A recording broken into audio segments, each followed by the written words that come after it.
Kayla stood outside the university gates, her heart pounding in her chest.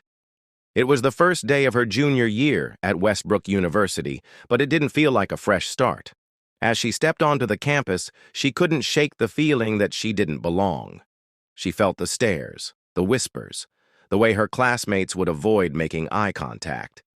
Kayla was a black girl in a predominantly white university. Her presence was often unnoticed, or worse, questioned. She had grown used to it, but today was different.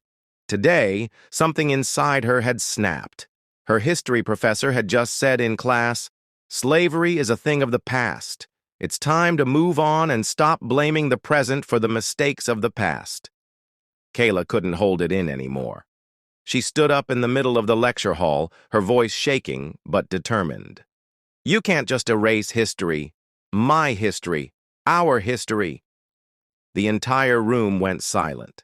Kayla's chest tightened as all eyes turned to her. She had no script, no plan, just anger and hurt pouring out. She tried to explain. She tried to make them see that the effects of slavery weren't over, that racism wasn't something of the past, that it still lived in every word, every glance, and every moment of silence. But the professor quickly dismissed her. "That's enough, Kayla. Let's move on." She could feel her blood boiling, the injustice of it all.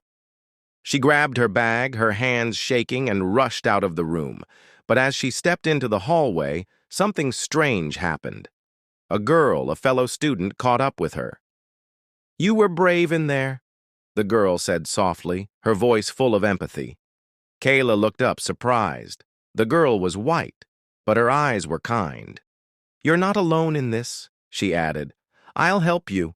Let's make sure your voice is heard." The next few days were a blur. Kayla couldn't stop thinking about what had happened, the dismissal, the silence, the way her heart had felt like it was being ripped out.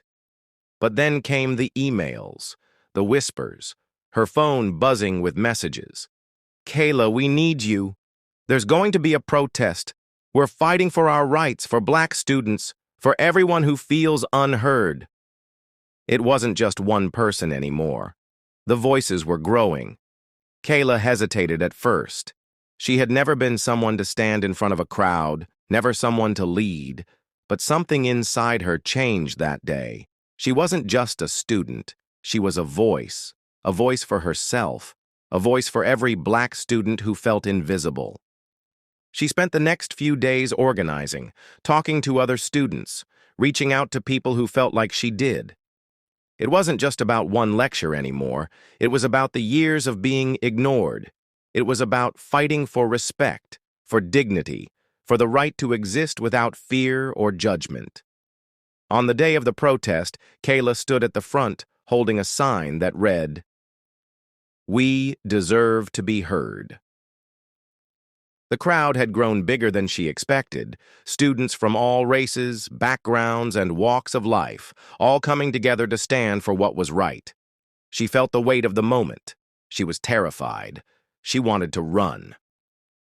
But then she remembered what had happened in the lecture hall, how her voice had been silenced, how the system had tried to bury the truth. "No more," Kayla whispered to herself. "No more silence." The protest was loud, it was chaotic, and it was filled with tension.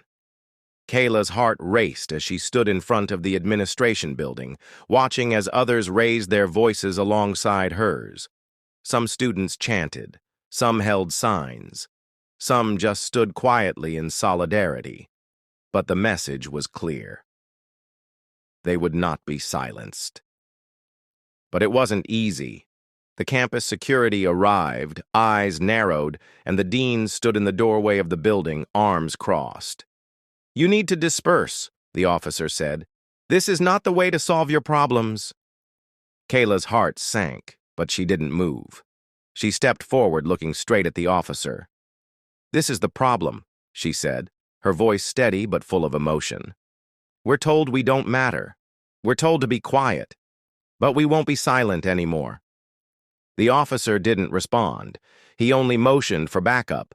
More officers arrived, and the crowd grew more tense. Kayla felt her body shaking as a few students were pushed aside. But then something unexpected happened. One of the professors, the same one who had dismissed her in class, stepped forward. "Enough," he said, his voice quiet but firm. "If they want to protest, let them. If they want to be heard, let them speak." Kayla couldn't believe her ears. Was this really happening? A professor? Someone who had dismissed her just days before was standing with her? For the first time, the crowd fell silent. The security stopped advancing. Kayla stood frozen for a moment, her heart racing. The weight of what had just happened was heavy. And then it hit her. This wasn't just a protest anymore. This was a movement. And she was part of it. Days turned into weeks, and the protest grew. Kayla was featured in the school newspaper. Her story was shared across social media. She wasn't just an angry student anymore. She was a leader, a symbol of strength. But not everyone supported her. The administration continued to push back. They claimed that the protests were disruptive, that students had no right to demand such change. But Kayla didn't back down. She kept speaking, kept fighting. She gave speeches in front of hundreds of students, sharing her experiences, her pain, and her hope. And slowly, things began to change. The university began offering more resources for Black students. They promised to listen. They promised to do better.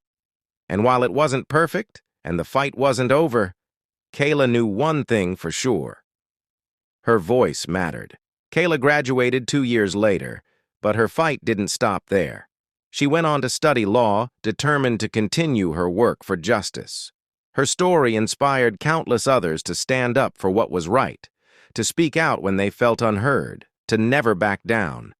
Kayla knew the road ahead would be difficult, but she also knew that change starts with one voice, and she had found hers. And